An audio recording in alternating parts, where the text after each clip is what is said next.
Hello friends, welcome to CookwithDhayalini channel.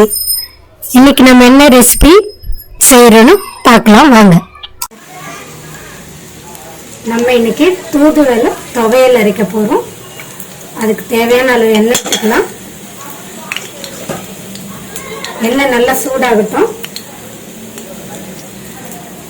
இந்த தூதுவளை குழந்தைங்கள்ல இருந்து பெரியவங்க வரையிலும் சாப்பிடலாம்.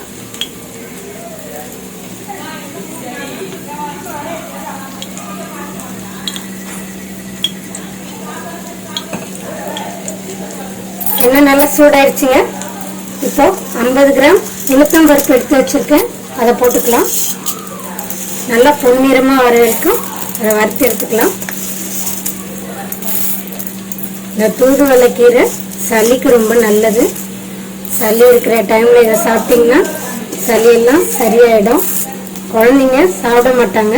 இந்த மாதிரி துவையெல்லாம் அரைச்சி கொடுத்தோம்னா சாப்பாட்டில் பிசைஞ்சு அவங்களுக்கு ஒரு லஞ்ச் பாக்ஸாகவும் கொடுக்கலாம்.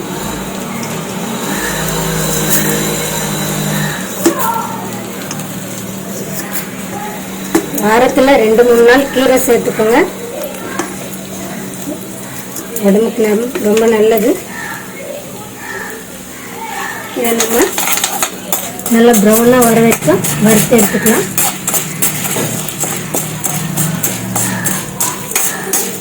அடுப்பு ரொம்ப சிம்லேயே வச்சாருங்க, இல்லைன்னா உளுந்து சீக்கிரம் கருகிடும். இந்த இடத்துல நான் 2 டேபிள் ஸ்பூன் எண்ணெய் விட்டுருக்கேன். உங்களுக்கு எவ்வளோ எண்ணெய் தேவையோ அதுக்கு ஏற்ற மாதிரி விட்டுக்கோங்க. அப்பப்போ ஒரு கிளறி விடுங்க. ஒரு 6-7 காஞ்ச மிளகாய் எடுத்து வச்சுருக்கேன், அதையும் சேர்த்துக்கலாம். உங்களுக்கு காரம் எந்த அளவுக்கு வேணுமோ அதுக்கேற்ற மாதிரி கூட்டி குறைச்சிக்கோங்க.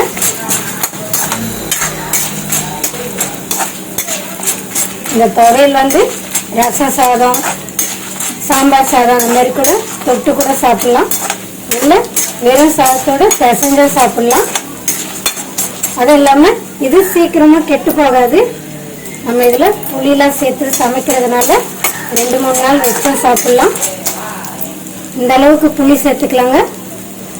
அதையும் எண்ணெயிலே போட்டு வதக்கலாம். நம்ம எல்லா பொருளையும் எண்ணெயிலே போட்டு வதக்கிறதுனால சீக்கிரம் கெட்டு போகாது. அதனால் வச்சு சாப்பிட்ற ஒரு டிஷ்ஷு தான் இது.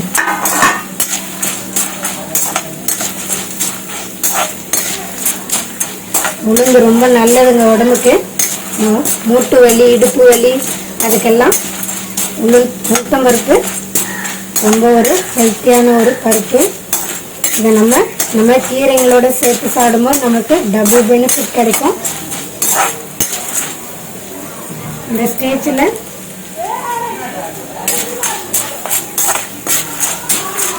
நான் 1 ஸ்பூன் பெருங்காயத்தூள் எடுத்து வச்சுருக்கேங்க, அதையும் சேர்த்துக்கலாம். நல்லா விடாமல் கிளறி விடுங்க.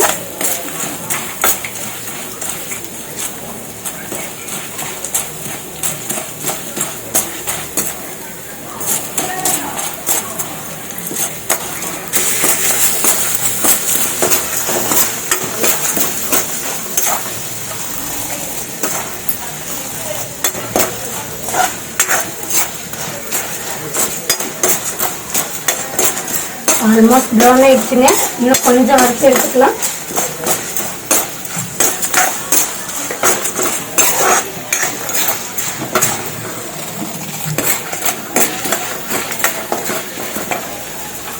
அவ்வளோதாங்க.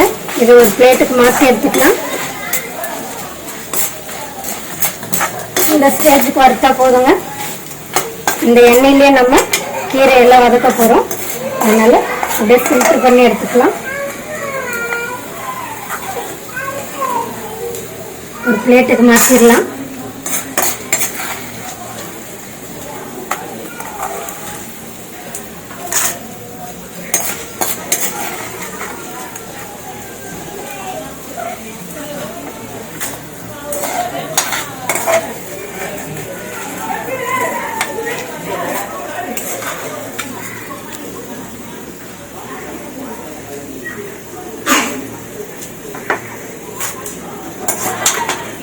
அவ்வளோதாங்க.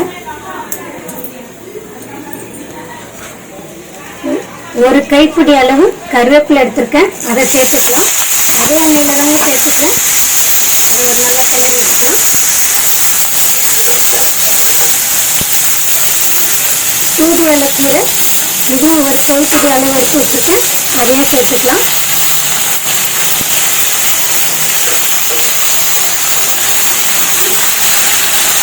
நல்லா வதக்கிக்கலாம். அடுப்பை சிம்மில் வச்சு பண்ணுங்க.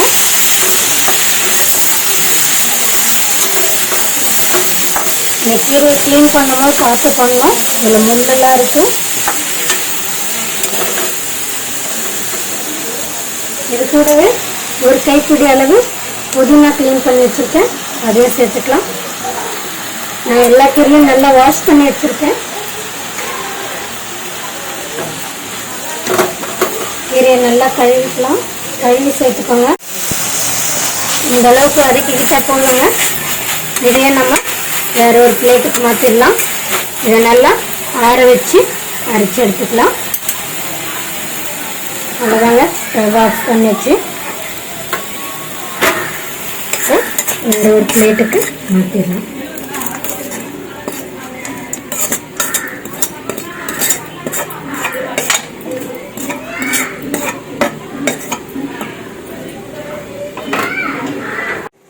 அவ்வளோதாங்க, ஆறிடுச்சு. இந்த கீரையை நம்ம மிக்ஸி ஜாருக்கு மாற்றிடலாம். ஃபஸ்ட்டு கீரையை மட்டும் ஒரு 2 சுற்றி எடுத்துக்கலாம். இது கூடவே அந்த காஞ்ச மிளகாவும் சேர்த்து அரைச்சி எடுத்துங்க. பருப்பை லாஸ்ட்டாக அரைக்கலாம். இந்த ஸ்டேஜில் இந்த துவையலுக்கு தேவையான உப்பு போட்டுக்கலாம். உங்களுக்கு எவ்வளோ உப்பு வேணுமோ உங்களுக்கு தேவையான அளவு போட்டுக்கோங்க. அவ்வளோதாங்க, இதை நம்ம அரைச்சி எடுத்துட்டு வந்துடலாம்.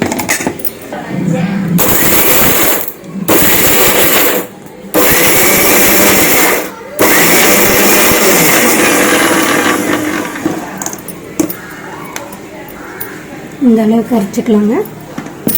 இது கூடவே நம்ம நறுக்கி வச்சுருக்க பருப்பையும் சேர்த்துடலாம்.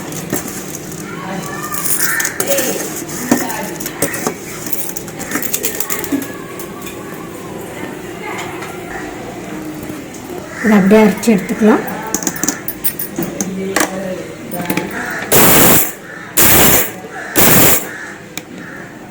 போட்டு அரைச்சிக்கலாங்க. இந்த ஸ்டேஜில் கொஞ்சமாக தண்ணி சேர்த்துக்கலாம்.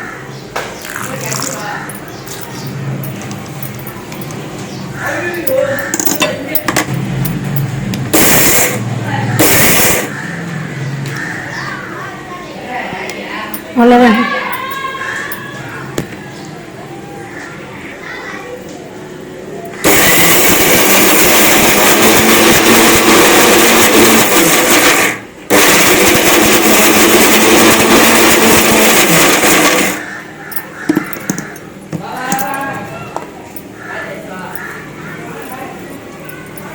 நம்ம கொஞ்சம் கட்டியாக இருக்குங்க, இன்னும் கொஞ்சம் தண்ணி ஆட் பண்ணிக்கலாம். வேணும் போது தண்ணி சேர்த்துக்கலாம்.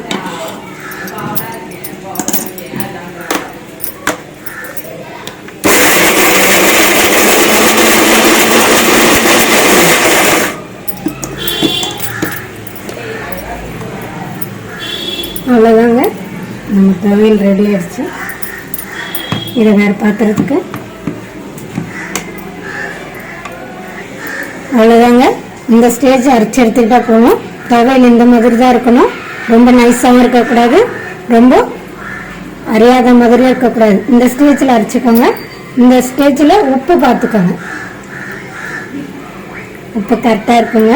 உங்களுக்கு தேவைன்ற இடத்துல கூட்டி கரைச்சி போட்டுக்கோங்க. அவ்வளோதான், நம்மளோட தூதுவளை கீரை துவையல் ரெடி. இதை வேறு பாத்திரத்துக்கு நம்ம மாற்றிடலாம். அவ்வளோதாங்க, நம்ம வேறு பாத்திரத்துக்கு மாற்றிடலாம். நம்ம தூதுவளை கீரை ரெடி ஆகிடுச்சு.